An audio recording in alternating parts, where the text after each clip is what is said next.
Thank you, everyone, for joining us. This is Natasha Telger with LMI WorkNet.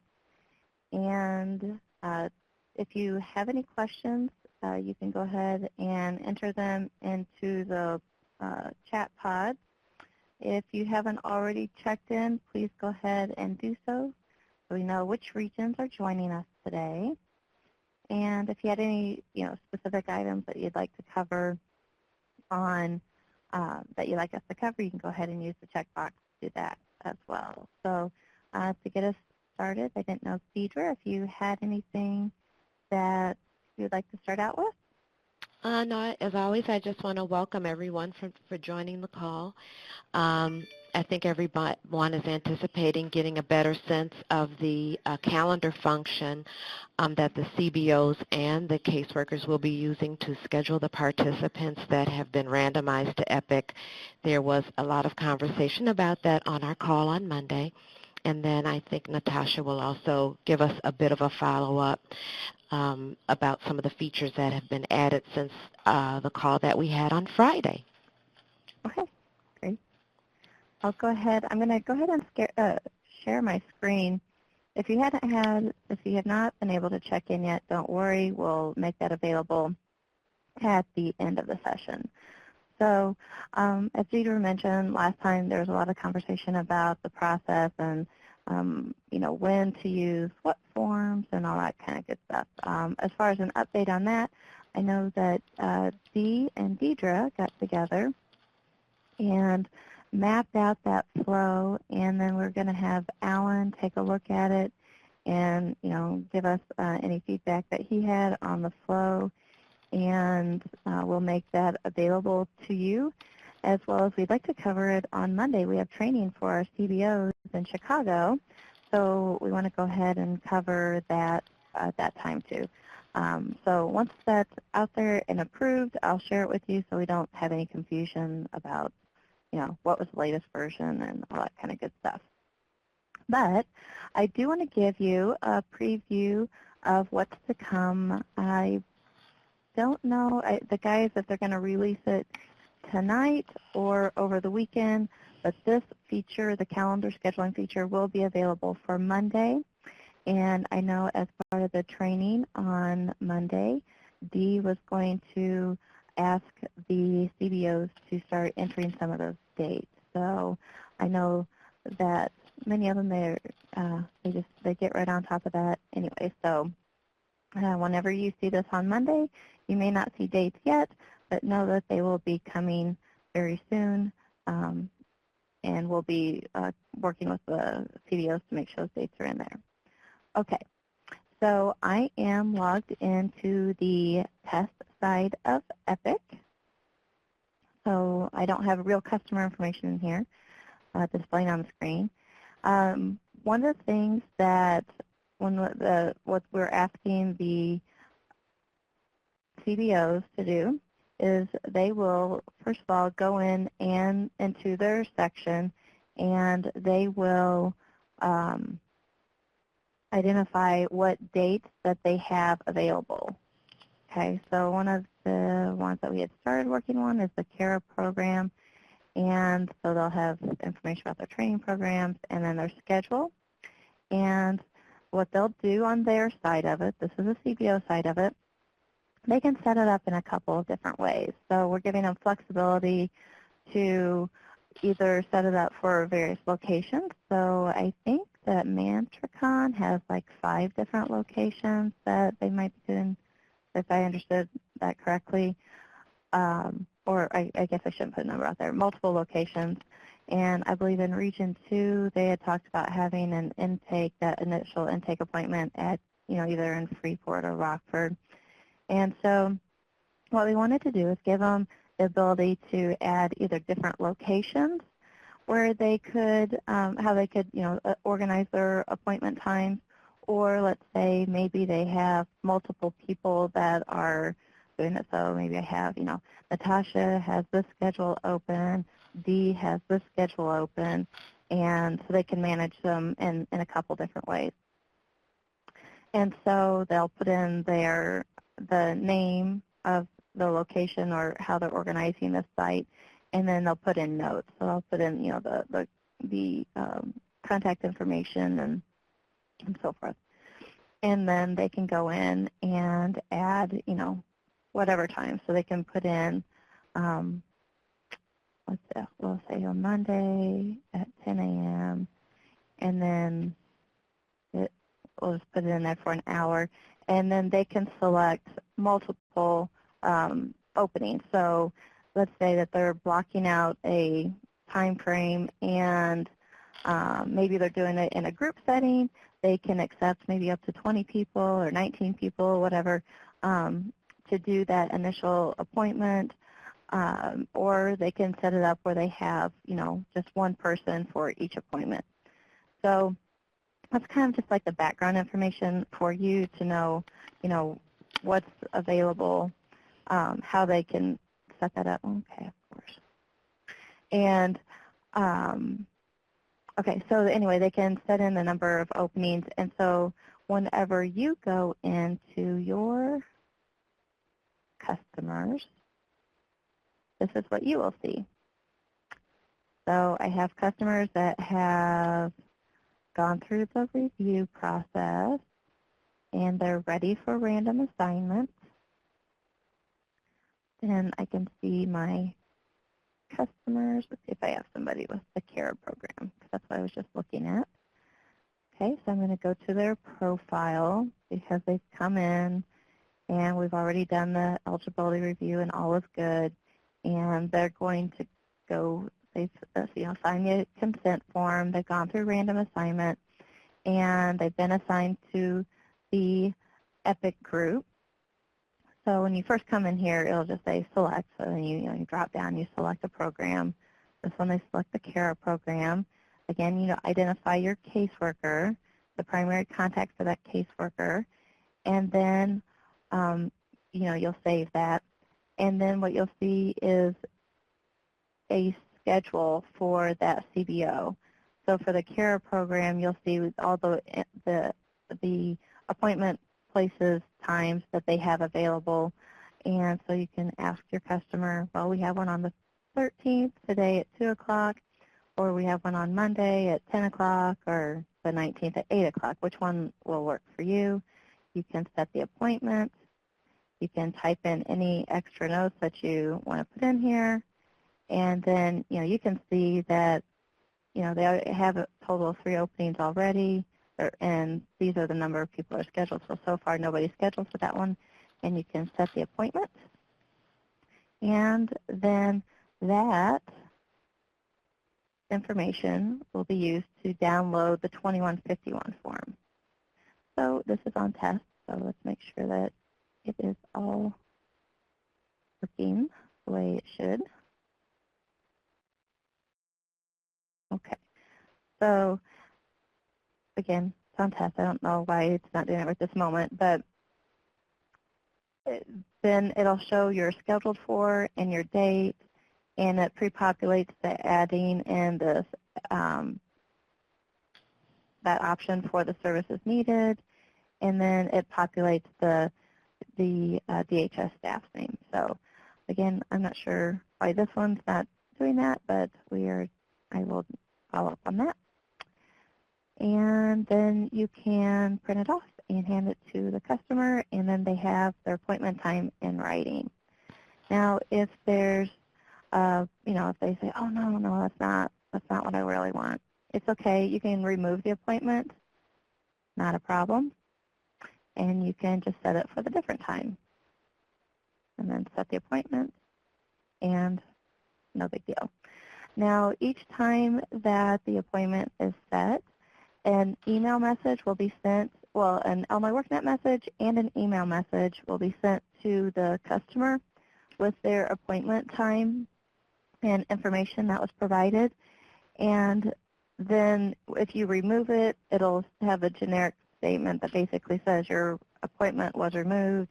It could have, it was, possible reasons why it was removed is an incorrect appointment date or it needed to be updated. And then, so when you reset the appointment, then they're going to get a new email message that says the appointment, this is your appointment date. and the CBO will also receive that message. So the person will show up in the enrolled customer dashboard for the CBO staff, plus they will receive an email notification that an appointment date has been set.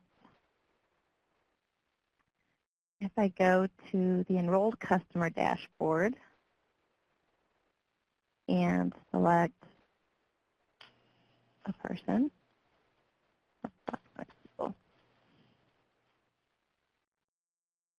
wait a minute, I hit the wrong button. On their progress page, you can see this one previously had an appointment that was scheduled using, just the regular entry date. So I could remove that appointment if I was a CBO, and then I could, still add the appointment, add a new appointment. So it's the same tool, the same interface that you see is the same one that the CBO sees, and they can update that information on their on their progress page. So let's say that the customer was scheduled for Friday, they didn't come in, the customer contacted them with good cause and said, okay, that's fine. We'll just go ahead and schedule it for next Friday. Then, they could go in here, remove that existing appointment date, and add a new appointment date. And Natasha, if they make that change, is the change only made here on the enrolled side? And the assigned, if the original appointment on the assigned side, would that remain the same, or how does that work? That is a good question. It changes the appointment in both places. I tested that. You did test that one? Okay. Perfect. Thank you. And then it also puts the case note up yes. if you remove or add. Great. Yes.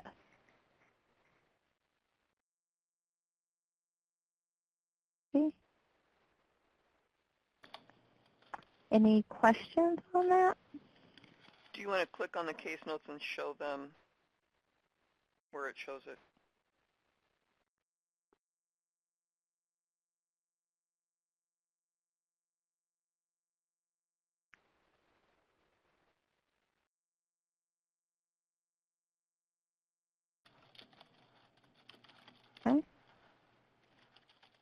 Okay. Any questions? I want to know if everybody likes this function. So if you want to go up at the top, if you like it, click where the little man has his hand raised, and if you like it, applaud.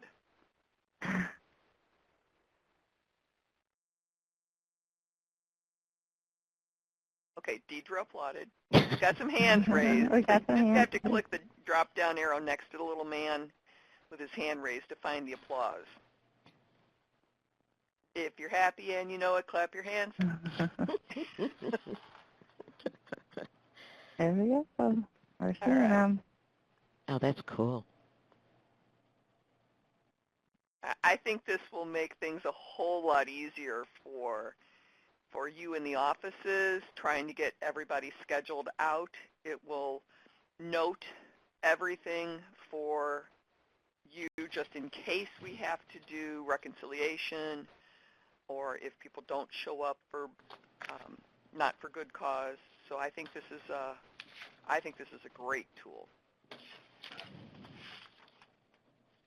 Yep, it'll be nice to be able to have them take it with them when they go. Hopefully it'll minimize any turnaround time too, so we don't have to wait.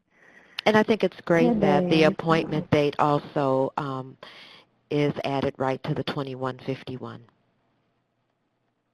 Yeah. If this one works. We'll go back in and check those, but doing it the other day, so we shall check it. Okay. Okay. Any other questions or suggestions?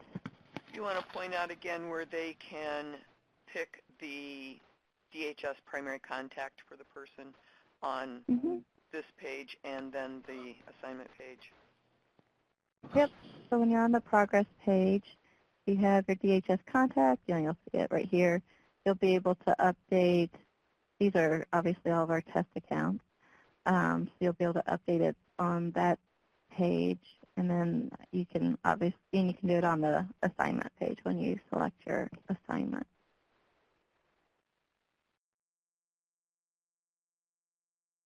We have a quiet group today. But they did figure out how to applaud. Yeah. Yes. And I do think that DHS primary contact is going to be sort of region-specific. I think some of the regions may want that to be a manager as opposed to a caseworker. Oh, okay. Yes, yes. And anyone who has access to those customers. So if you're identified as a DHS, either an admin or caseworker within Epic, they can be added as the contact for this person. So if you want to have all of them as the region or case manager, that you shouldn't have a problem with doing that at all, as long as they have access to the Epic tools. Great. Okay. Any updates or anything regarding anything at all? Do we have any?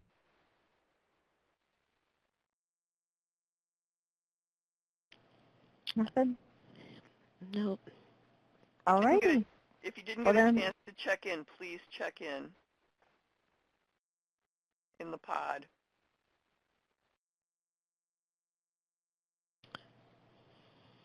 Is there anyone from Region 2 on or Region 1?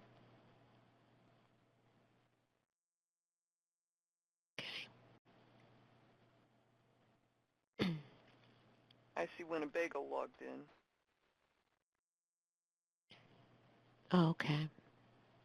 They just haven't clicked on the little button. There we go. Yay!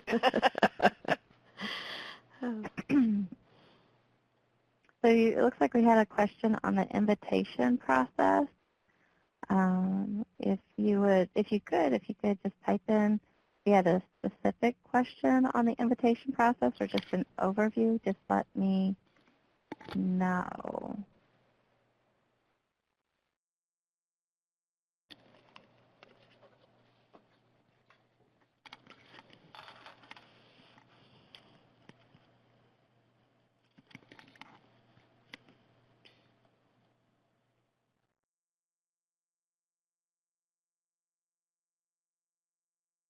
Susan's typing. But in the event that you come up with questions between webinars, you can send them to epic@illinoisworknet.com. Okay, her question is up. Door County will pull clients from Tazewell. I'm not very clear on what to do. Are they in your region, Susan? Can you maybe unmute? I don't know if she... Yeah, sure. Let me go in and... Susan, did you call in or are you just on computer? Quite a few people had called in, so okay. I just unmute everybody.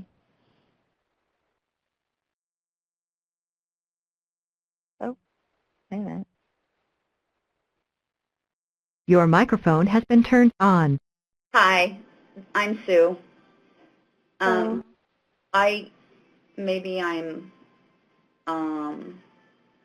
I've been trying to follow this, and I missed a couple in the initial things, and I may sound real silly or stupid, but I'm not very sure what my role is and what I, as an LOA, need to do, and maybe I need to review some things, or you can give me some hints. Susan, do you work with Vicki? I know who Vicki is, and I know she's the exec. I haven't been able to reach out to her because of being super busy here, but So you work with Vicki Igley and Lori Blankenship? Well, Vicki works in Peoria, and Peoria will be pulling our people in. We aren't necessarily, because we don't have an exec over here, but we're so close to Peoria. This is Lori Blankenship, and so I'm in McLean County, but I also work with Vicki over in Peoria. Mm-hmm. And at this point, all we've been doing is pulling from Peoria as we're kind of starting to get it up. The issue is for McLean, it's going to be too far of a drive probably. I don't know, about Tazewell, but my understanding would be that we would actually get some sort of list from you guys probably, or referrals, and then we would send the invitations and do the invite and all of that eventually for Tazewell. That would be my thought, at least. I have some towns that are very near McLean and are actually easier, like Armington and some other towns. In fact, we had a caseworker transfer that lived in, I can't remember if it was Delavan or Mackinac, and it was equal distance to work in McLean as a caseworker, and she transferred there. So we do have towns in Tazewell that are close to McLean, but from my understanding, it is just Peoria County. Right now, it's only in Peoria County. Our hope is to talk with the COB or whatever, and see if they'd be willing to come to McLean County, to Bloomington, to do an orientation and work like with Heartland Community College or one of our local schools or providers. We have not been able to get, a meeting with them yet to see if they would be willing to do that. Okay. Hi, and this is Tammy Stone. Yeah, and that's the right idea, is just to start with the Peoria County, Peoria area. And actually in the request for application that we submitted to the USDA, the target area was the city of Peoria area. We do intend to reach out to other communities too, but at this point we want to get it started and tested first in that location. And then we're going to, expand out, and like I said, try to serve the Bloomington area and the other counties in that LWIA as we progress. Oh, okay. So that methodology is correct. Okay. So I can reach out and try to have a conversation with Vicki, but I do understand a little bit more because I really haven't. I mean, I want to help. I want to do what we're supposed to, but I'm real, I'm sure somebody will contact me, I guess, when I need to do something. Or Vicki will, because I know Peoria's been working on it, and Lisa's out of the office today. Yeah, and I think that certainly at this point we've still been just pulling strictly from Peoria County when we send the invites. But I think kind of once we get into a swing of things and figure out the best way to do it, I think our next step would probably be to reach out to Tazewell and start pulling some of the customers so we have more people to invite. Certainly. Right. Well, and I haven't collectively, I've talked to my staff a bit, but haven't collectively informed them a lot about this because I knew Peoria was trying to get theirs off the ground. And Susan, this is Dee. I have been down to Peoria several times. I am happy to make a trip down, and if you could meet me in Peoria, then maybe you and Vicki and Lori and I can have a chat to help you get up to speed. Okay. In a few weeks or something, just so that we can make the proper arrangements for schedule. Sure. I mean, I'm real open to that. It's actually really close to my house to go to Peoria, and I mean, this month is kind of a wash with training and stuff going on, but I'm certainly open to that. All right. Okay, and DHS will join in on that as well. Okay. Sounds good. Well, I'm a little clearer anyway because I kept feeling like I was the kid in the back of the class not catching on. So, but I've got all the minutes and everything and have been listening. Well, and if you weren't in from the very start, it can be quite confusing. So I'm happy to help get you some training. That I would be very happy for that. Then I can present it to my managers, and because I have to understand it first before I present to them. And also, remember, we have the tutorials on the partner guide. We have to review some of them because some of them might need to be updated. Okay. We've been making quite a few changes, but at least that's a good, starting off point as to understanding, the overall process and, the different. These are short tutorials. If you're so inclined to watch the longer webinars, then go for it. They're right here. But they have tutorials and instructions and all kinds of good stuff. We have the full list of resources where you can get any of the handouts if you need to as well. Okay, I do not even remember going into the dashboard, to be honest with you, so I'll play around, see if I can play around. Have you set up an Illinois WorkNet account yet? I don't think I have. Deidre, would you like to send Susan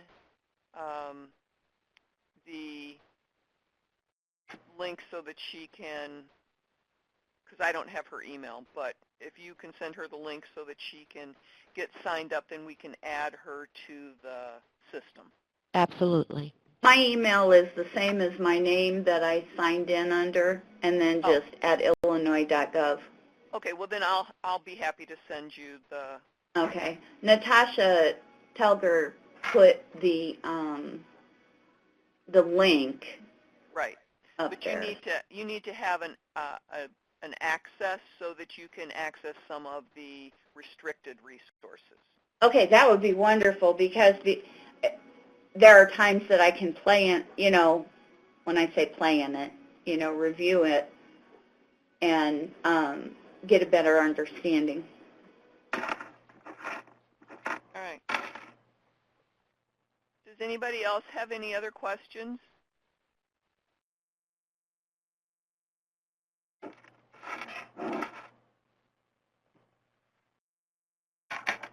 I do see somebody typing. And I didn't initially get the invite to this webinar.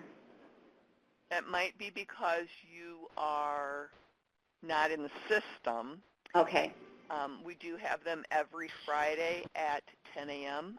Okay. Right, and we did reach out to Vicki and Lori, so I'm not, it was our intention to get that out to everybody, and we asked them to let us know, everyone who should have had that. So. Well, I know they're very, very busy people.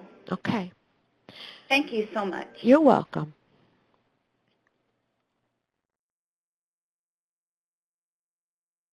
All right. We did record this session, so if you did join late, you can watch the recording up until a point where you were able to join us. So everybody have a great weekend. All right. Thank you. All right. Thank you. So much. Somebody's typing. Okay. I don't see. Sometimes they type and it shows up.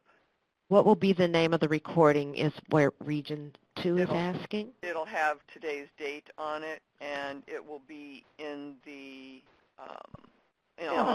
under the resources page, under correct? the archived webinars. Great. It may not be up today. Let's see right here. There you go. I'll try to get it. I should be able to get it up today. I'll just download it right now. So it'll be right here under archived webinars, and it should be the very first one that will be listed here. Thank you all very much. Thank you, Natasha, Dee, Tammy, and everyone who joined. Thank you. Okay. Bye-bye. Have a great day. Bye-bye. Bye.